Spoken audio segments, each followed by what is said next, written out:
Eh bien, le bonjour, mon nom est Benoît Voyer. Je suis l'animateur du blog benoîtvoyerenliberté.blogspot.com.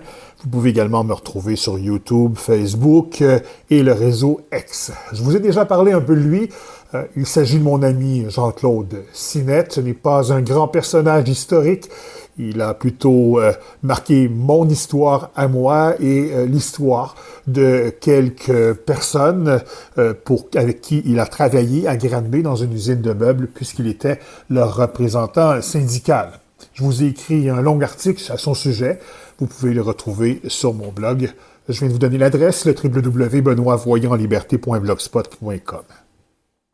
À 33 ans, Jean-Claude Sinette rencontre le frère Roger Harvey, un travailleur de milieu, membre de l'Ordre des Trinitaires, qui dirige à ce moment-là la Piole, un petit organisme qui s'occupe des jeunes de la rue et surtout des prostituées du centre-ville montréalais. Ce bonhomme à la barbe longue, que j'ai bien connu, qui ressemblait à un gitan, et comme il le décrivait en 1992 à des toxicomanes au Café Chrétien de Sherbrooke, et dirigé par sœur Marielle Lemire, qui avait toujours une jupe sur le dos, une longue veste, l'intrigue. Le frère Roger fréquente de jour en jour un restaurant au coin des rues Sainte-Catherine et Saint-Laurent.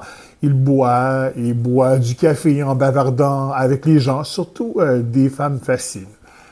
Un soir, Jean-Claude rentre dans le restaurant et s'arrête devant lui puis lui dit « Qu'est-ce que tu fais ici? T'es pas comme les autres personnes qui viennent ici. » Il lui explique son travail et il lui parle de sa maison où les gens vont se ressourcer. Peu de temps après cette rencontre du frère Roger Harvey, qui travaille maintenant dans la région de Québec, il visite la Piole pour la première fois. Il se sent bien dans ce lieu. Il découvre le petit oratoire du religieux. Il ne tarde pas à s'y réfugier. Plusieurs fois, Jean-Claude m'a raconté cette anecdote.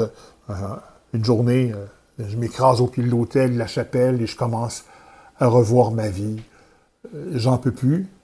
Pendant 3 semaines, il revient à cet endroit-là de jour en jour. Et il cherche une lumière, une idée d'avenir pour se sortir de cette situation. Il se sent bien dans cette chapelle. Ça le ressource, ça le calme, ça le ramène à son centre intérieur.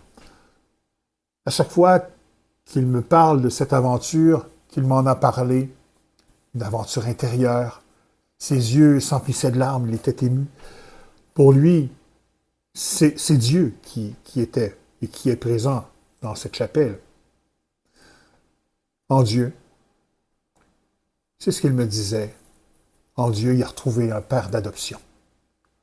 Son expérience spirituelle, il a toujours eu de la difficulté à le mettre en mots. De toute manière, ce n'était pas nécessaire. À chaque fois qu'il essayait d'en parler, il s'usait de le voir essuyer les yeux pour comprendre qu'il a vécu une expérience très particulière. Il finit par demander au frère Roger Harvey de l'aider. Il l'envoie habiter et travailler à la maison du Père. Quelques mois plus tard, il demande à un autre trinitaire de l'amener travailler et habiter dans leur maison à Granby, afin de lui permettre de changer de milieu de vie. Rester à Montréal aurait contribué à une rechute dans l'univers de la drogue. Partir voulait dire le début d'une nouvelle vie pour lui. Sans tarder, Jean-Claude Sinette commence à fréquenter le café d'accueil chrétien sur la rue Saint-Antoine à Granby. Un soir, je l'ai accueilli. En bavardant avec lui, j'ai décidé d'en faire mon ami. Nos chemins se sont croisés pendant plus de 20 ans. Mon ami est passé sur l'autre rive de l'existence le 31 juillet 2002. Il avait 45 ans. Les funérailles ont été célébrées le 10 août 2002 dans la chapelle des Trinitaires à Granby et ses cendres reposent au cimetière Monseigneur Pelletier. Les battements du cœur humain finissent par s'arrêter, mais l'âme vit éternellement, j'en ai la conviction. Un jour, comme Jean-Claude, je traverserai l'arc-en-ciel qui conduit au grand espace. À Edenville, nous habiterons sur la même rue, j'en suis sûr. Jusqu'à ce jour, il sera toujours présent dans mes meilleurs souvenirs. Il sera toujours présent dans mon histoire. Un peu comme on lance un ballon sombre, je t'envoie des nouvelles de l'autre monde. Rien de neuf ici, tout va pour le mal, ça frôle la guerre mondiale.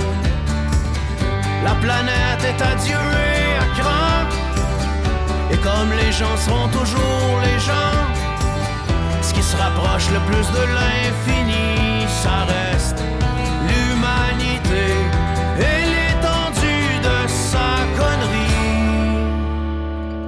Tout est plus triste depuis que tu es parti, mon ami. Tout est plus triste depuis que tu es parti, mon ami.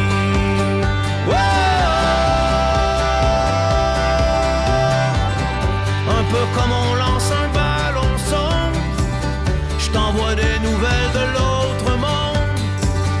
Ici on se nourrit de mirages en guise de bons présages.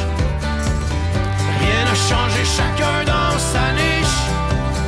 Les pauvres seront pauvres et les riches seront riches. Les créateurs de contenants stupides nous scellent l'âme sous vide. Sinon tout va très bien pour la haine. Que c'est que tu veux, l'horreur est humaine. Comme on dit, ça prend beaucoup d'humour, oh non. C'est pas demain la veille que les hommes vivront d'amour. Tout est plus triste depuis que tu es parti, mon ami. Tout est plus triste depuis, tellement plus triste depuis.